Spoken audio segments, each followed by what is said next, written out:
Para entender como a Segunda Guerra Mundial começou, precisamos voltar alguns anos no tempo, mais precisamente ao dia 11 de novembro de 1918.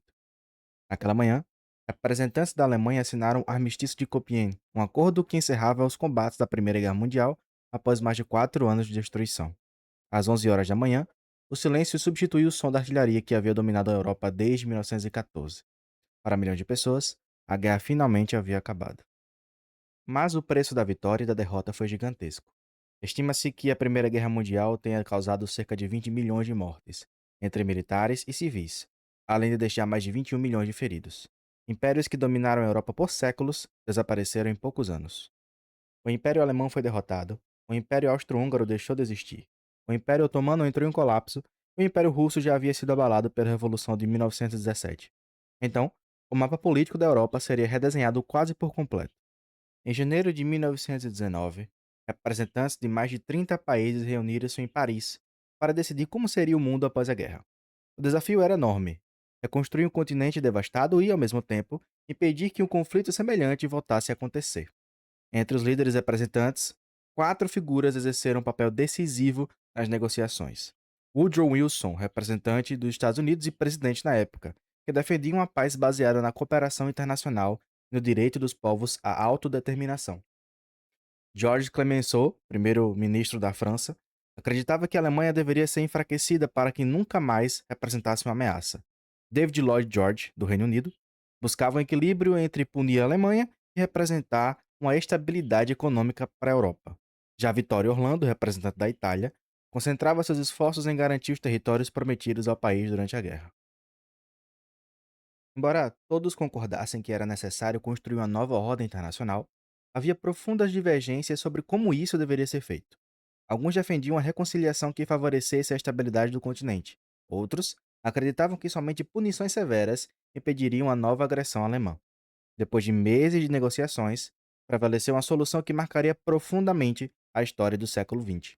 Em junho de 1919 seria assinado o Tratado de Versalhes, um documento que prometia garantir a paz, mas que também despertaria ressentimentos profundos na sociedade alemã. Para muitos contemporâneos, aquele tratado representava o fim definitivo da guerra. Para outros, era apenas uma trégua antes de um novo conflito. Com o fim da Primeira Guerra Mundial e a assinatura do Tratado de Versalhes, a Alemanha deixava de ser um império. O imperador Guilherme II havia abdicado do trono e partido para o exílio na Holanda. Pela primeira vez em sua história, o país passaria a ser governado por uma democracia parlamentar. A nova Constituição foi elaborada na cidade de Weimar, dando origem ao período que ficou conhecido como República de Weimar. O objetivo era reconstruir o país, fortalecer as instituições democráticas e conduzir a Alemanha por um novo caminho distante da guerra e do autoritarismo. Mas essa democracia nasceu cercada por dificuldades. Muitos alemães acreditavam que o país não havia sido derrotado nos campos de batalha, mas traído por políticos civis que aceitaram o armistício e assinaram o Tratado de Versalhes. Essa ideia ficou conhecida como o mito da punhalada pelas costas. Segundo essa narrativa, o exército alemão teria permanecido forte e capaz de continuar lutando, sendo derrotado apenas porque políticos, socialistas e outros grupos internos teriam traído a nação. Hoje sabemos que essa interpretação não corresponde às evidências históricas. A Alemanha enfrentava sérias dificuldades militares, econômicas e logísticas no final da guerra. Ainda assim, o mito ganhou força e seria explorado intensamente por movimentos nacionalistas nos anos seguintes. Além da desconfiança popular, a República enfrentava constantes tentativas de derrubada de governo. Em 1919, por exemplo, grupos revolucionários de esquerda inspirados pela Revolução Russa tentaram instaurar um regime socialista na Alemanha. Pouco tempo depois, setores conservadores e militares organizaram golpes contra o governo democrático. A jovem república parecia pressionada por extremos políticos de todos os lados. Como se as crises políticas não fossem suficientes, a economia alemã entrou em colapso. Em 1923, o governo passou a emitir enormes quantidades de dinheiro para tentar cumprir suas obrigações financeiras e enfrentar a ocupação francesa na região de Ruhr. O resultado foi uma das maiores hiperinflações da história. O valor do marco alemão despecou de forma dramática. Em poucos meses, o preço dos produtos aumentava diariamente. Salários precisavam ser pagos várias vezes ao dia, e pessoas corriam para mercados logo após receber o pagamento, pois, poucas horas depois, o dinheiro já valia menos.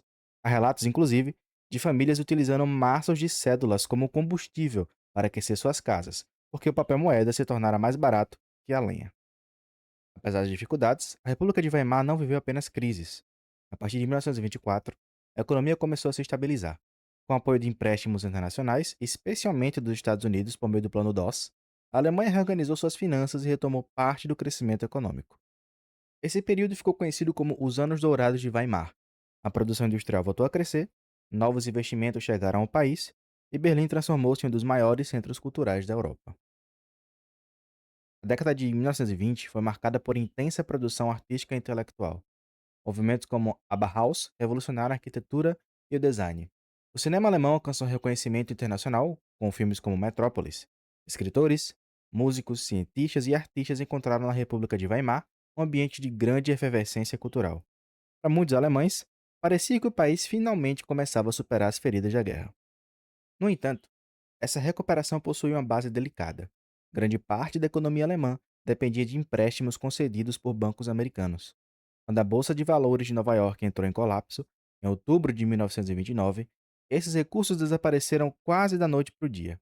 A crise econômica que se espalhou pelo mundo abriria espaço para o crescimento de partidos radicais que mudaria definitivamente o destino da Alemanha. A República de Weimar havia sobrevivido a golpes, hiperinflação e instabilidade política, mas o maior desafio ainda estava por vir.